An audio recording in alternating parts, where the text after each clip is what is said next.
시리아 왕의 군사령관 나아만 장군은 1절에 보시면 왕이 아끼는 큰 인물이고 존경받는 사람이었다 소개하고 있습니다. 주 여호와께서 전에 나아만을 시켜서 시리아에 구원을 베풀어 주신 일이 있었다라고 성경은 기록하고 있죠. 이 표현을 보면은 단지 하나님은 이스라엘, 남유다의 하나님만이 아니라 시리아, 바벨론, 페르시아, 로마 모든 세상 역사에 있어서도 모든 것이 하나님의 손안에 있다라는 것을 우리가 주목하게 됩니다. 하나님께서는 택하신 언약 백성만이 아니라 세상 모든 사람의 창조주이시죠. 그래서 사람이 권력자이든 혹 그가 큰 사람이든 작은 사람이든 하나님은 모두를 통치하시고 다스리시는 창조주 하나님이신 것을 우리는 믿습니다. 그런 점에서 이 나아만 장군은 시리아 왕의 총애를 받고 사람들이 존경하고 강한 군사였는데 하나님께서도 그를 사용하셨던 것이죠. 그런데 어떤 일인지 어떤 이유인지는 모르지만 그만 나아만 장군이 나병에 걸리고 말았습니다. 그러고 보면은 세상에 아무리 힘 있는 사람이라도 누구에게나 아픔이 있는 것이죠. 누구나 구원을 필요로 하는 처지에 있습니다. 나아만 장군이 아무리 큰 공을 세우고 또 한 나라의 군사령관으로 높은 지위에 있을지라도 또 그에게 수많은 군사와 또 큰 능력을 가졌다 할지라도 그도 역시 자기 스스로를 구원할 수는 없었던 것이죠.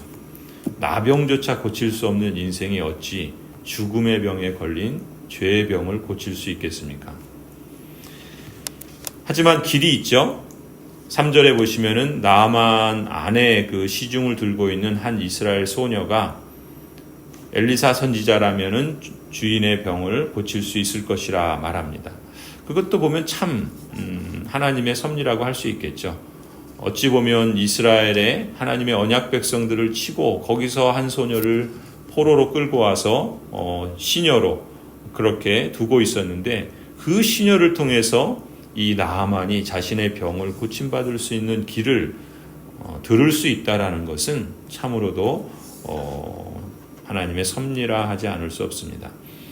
아무리 낮고 또 아무리 힘이 없는 무력한 이스라엘의 한 소녀라 할지라도 하나님을 아는 그러한 한 아이의 그러한 말이 세상을 호령하는 군사령관보다 더 지혜로울 수 있는 것이죠.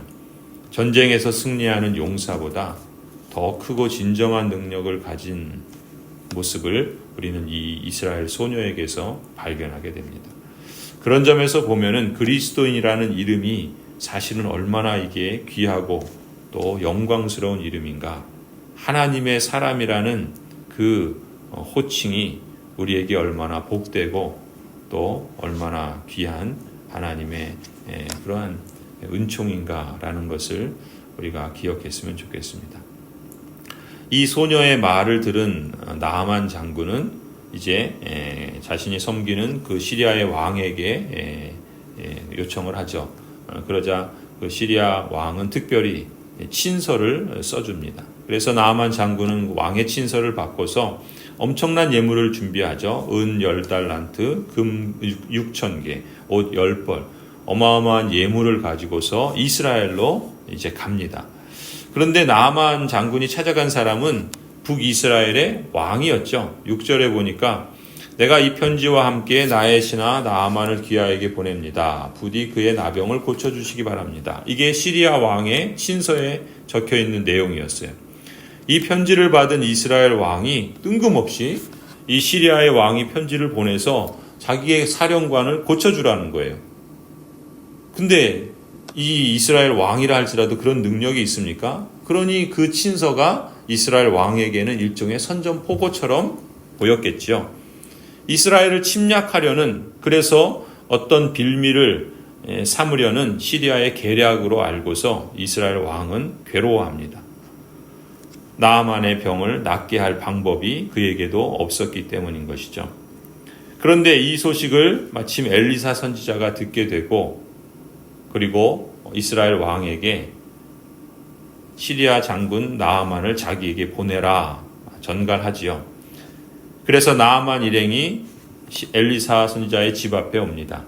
그런데 엘리사 선지자는 사환 게하시를 시켜서 요단강에서 가서 몸을 7번 씻으면 장군의 몸이 깨끗하게 나을 것이라 이렇게 전하지 않습니까? 11절 보세요.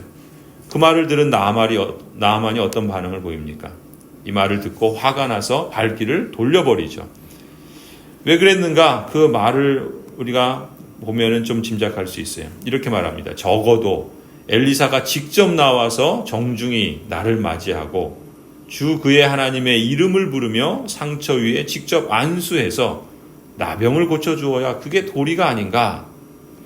지금 나아만이 무슨 생각을 하는 겁니까? 엘리사 선지자의 처방을 들었는데 이런저런 불평을 하고 있는 거예요. 그리고 분을 참지 못하고 화를 내면서 그냥 돌아가지 않습니까? 왜 그렇습니까? 자신이 생각한 대로 말하지 않는 거예요. 자신이 기대한 방식으로 처방하지 않는 겁니다. 구원의 방법이 이미 자기 나름대로 생각하고 있었던 거예요. 자신이 기대한 방식이 있었던 거죠. 그걸 전하는 엘리사의 태도를 보니까 또 엘리사가 가르쳐준 방법을 보니까 뭔가 못마땅한 구석이 있는 거예요. 나아만이 장군으로서 그래도 가진 체면이 있고 지위가 있는데 무엇보다 군사령관으로서 그것을 중시하면서 자랑으로 여기면서 살아왔던 군인인데 그런 자기중심적인 사고방식에 보니까 이 엘리사가 전한 그 말이나 태도가 영 못마땅했던 것이죠. 사실 그게 그의 태도나 그의 사고방식이 그의 구원받는 데 있어서 가장 큰 걸림돌이 된 거예요. 13절에 보니까 오히려 그때 그 나아만의 부하들이 나아만에게 가까이 와서 말하죠. 장군님, 그 예언자가 이보다 더한 일을 하라고 하였다면 하지 않으셨겠습니까? 다만 몸이나 씻으시라는데 그러면 깨끗해진다는데 그것 좀 못할 까닭이 어디에 있습니까? 나아만이 그 부하들의 이야기를 듣고 아차 싶었을 거예요. 그래도 거기서 자신의 그 생각, 자신의 사고방식, 자신의 고집을 꺾고 그래도 그 부하들의 말을 듣지요. 이게 참 나아만을 어떻게 보면 우리가 그에게서 볼 수 있는 좋은 면모라고 볼 수 있어요. 만약에 여전히 그냥 자기 생각대로 고집하면서 여전히 그냥 자기의 자존심 내세우면서 만약에 그냥 시리아로 돌아갔다면 어떻게 되겠습니까? 나아만의 기록은 더 이상 나오지 않았고 그의 결말은 그렇게 바람직하지는 않았겠죠. 그런데 결과적으로 보면 14절에 나아만이 어떻게 했습니까? 그 부하들의 말을 들은 거예요. 그러니까 이스라엘 하녀의 말을 듣는 것도 사실 하녀의 말을 들었을 정도면 자기가 얼마나 절박했습니까? 아무리 군인이고 사령관이고 힘이 있고 돈이 있어도 자기 병을 고칠 수 없는데 그러니 지푸라기라도 짚는 심정으로 이스라엘까지 그렇게 간 거 아니겠습니까?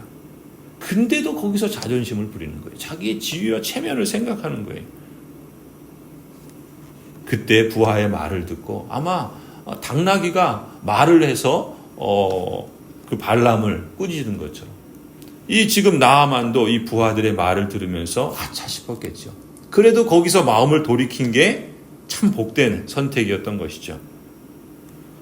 14절에 그리하여 나아만은 하나님의 사람이 시킨 대로 요단강으로 가서 7번 몸을 씻었다. 그러자 그의 살결이 어린아이의 살결처럼 새 살로 돌아와 깨끗하게 나았다.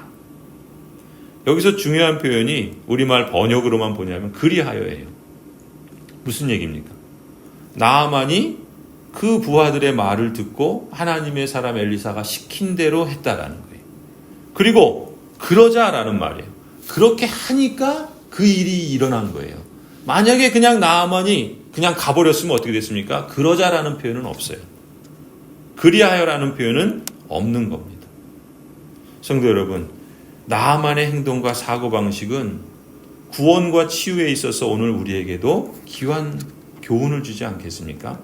하나님의 존재와 하나님의 능력, 그리고 하나님의 일하시는 방식과 하나님의 섭리를 그저 내 생각에 제한하지 말아야 하겠죠.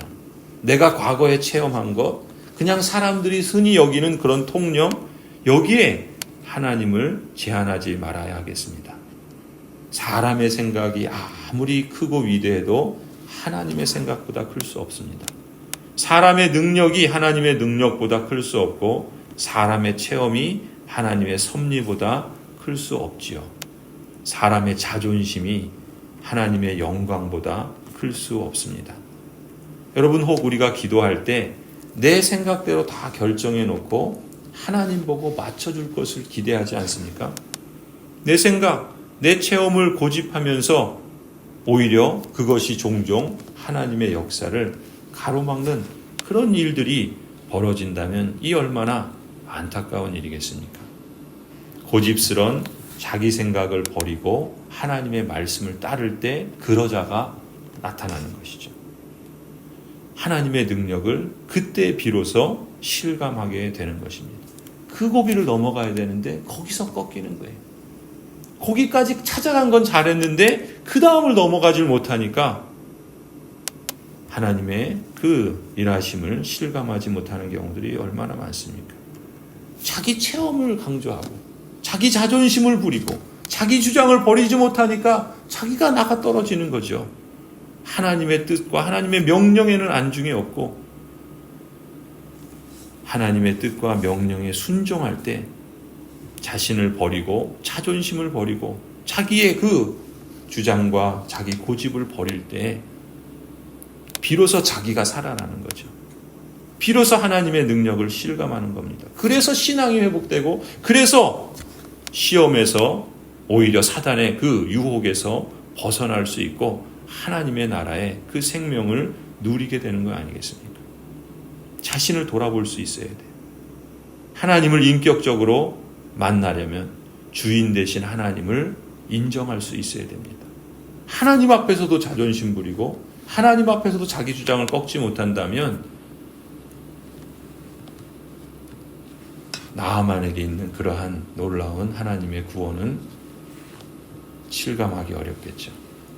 성도 여러분, 하나님은 언제나 내 생각보다 크시며 하나님은 언제나 옳으십니다. 하나님의 뜻과 생각은 언약 백성인 여러분에게 멸망을 주시려고 하는 게 아니잖아요. 참된 구원과 진정한 평안을 주시고자 함입니다. 내 생각, 내 고집, 내 주장을 고집할수록 그 구원과 평안은 점점 멀어질 것입니다. 하나님의 생각으로 가득 찰 수 있는 유일한 방법은 하나님에 관한 책, 곧 성경으로 자신을 가득 채우는 것입니다. 여러분, 시험에 들 때 다른 거 하지 마세요. 하나님의 말씀을 읽어야 됩니다. 하나님은 늘 우리와 함께 하십니다. 하나님은 당신의 언약 백성이 사망의 음침한 골짜기로 들어가지 않을 것이라고 약속하신 적은 한 번도 없어요. 하나님께서 언약 백성에게 주신 절대적인 약속은 하나님은 결코 우리가 그 골짜기를 혼자 지나게 하지 않으실 것이라는 약속입니다. 그때 하나님을 붙잡을 수 있어야 돼요. 그때 하나님을 가까이 하는 것이 복입니다. 하나님을 진짜 그때 끝까지 신뢰하는 것이 그게 믿음이고 그게 생명이지요. 우리가 이러한 복된 길을 선택하고 혹 우리가 실수할 수 있어요. 우리가 잠시 잠깐 넘어질 수 있습니다. 그때 우리가 하나님께로 돌아오고 하나님을 찾고 하나님께 겸손히 무릎을 꿇으며 하나님을 따를 수 있는 저와 여러분이 되기를 소원합니다. 하나님께서 나만에게 주신 놀라운 구원의 역사가 오늘 우리에게 더 풍성하게 하나님께서 허락해 주실 줄을 믿습니다.